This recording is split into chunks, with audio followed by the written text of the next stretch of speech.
Look at your energy stories for the second week of March 2024. Well, it seems like EV charging may get a bit faster as EV charging startup Gravity Mobility just cut the ribbon on the fastest public charging station in the U.S.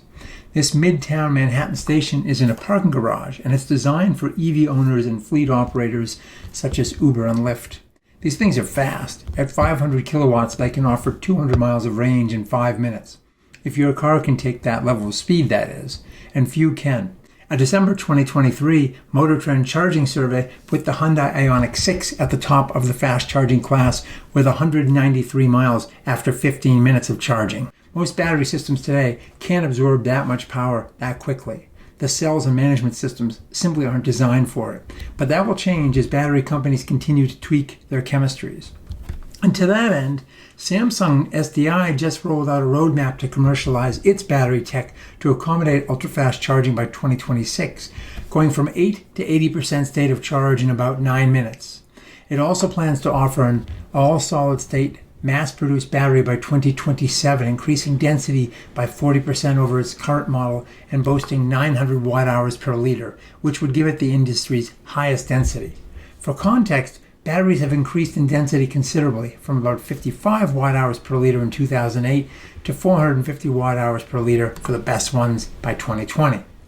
Samsung also plans to mass-produce a battery by 2029 that will offer up to 20 years of cycle life.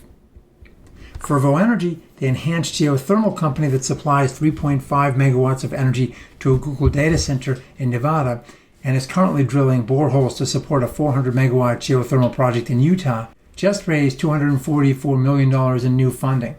Fervo's recent technical paper demonstrated growing efficiencies and falling costs as new boreholes are completed, exceeding initial DOE projections.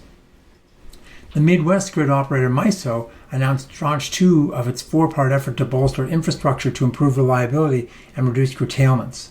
Tranche 1 cost $10.4 billion, and Tranche 2 will further up that ante at an estimated price tag of between $17 and $23 billion. It includes several planned 765 kV high-voltage transmission lines traversing Minnesota, Iowa, Wisconsin, Illinois, Indiana, Michigan, North Dakota, Missouri. In MISO West, which includes Minnesota, Iowa, North Dakota, Wisconsin, and Michigan's Upper Peninsula, 20% of facilities are overloaded, with annual curtailments reaching north of 15%. MISO may also need to think more about fire risk, as utilities, high winds, and dry undergrowth create an increasingly volatile and potentially costly mix in a changing climate. An Oregon jury just ordered PacifiCorp to fork over $42 million to victims of wildfires on Labor Day 2020. And last year, another jury found it negligent for not preemptively cutting power to customers despite warnings from fire officials, penalizing it for about $90 million. Then we come to Texas. Last week, I noted that Xcel Energy had received a legal notice suggesting its equipment ignited the state record 1 million acre Smokehouse Creek fire. Since then, a Texas A&M Forest Service investigation found that power lines ignited that fire as well as the 140,000 acre Windy Deuce fire. Xcel acknowledged its equipment was involved in the first blaze, but was not aware of allegations related to Windy Deuce. The language of the A&M report suggests trouble for Xcel, commenting that the pole, quote, appeared to be decayed at the base, unquote, toppling into a grassy area. Further, A&M said the Windy Deuce fire was caused by a power line that, quote, ran directly through the top of a small tree, unquote, made contact with limbs, and with that contact led to the blaze.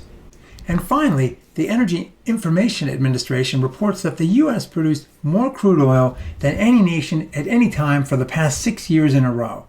Crude oil production in the U.S., including condensate, averaged 12.9 million barrels per day in 2023, breaking the previous U.S. and global record of 12.3 million barrels per day set in 2019. The EIA commented that the 2023 record is unlikely to be broken in the near term.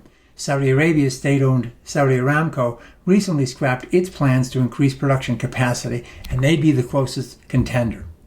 If the Biden administration is set on crippling the domestic oil and gas industry, as some have alleged, it surely is doing a very poor job.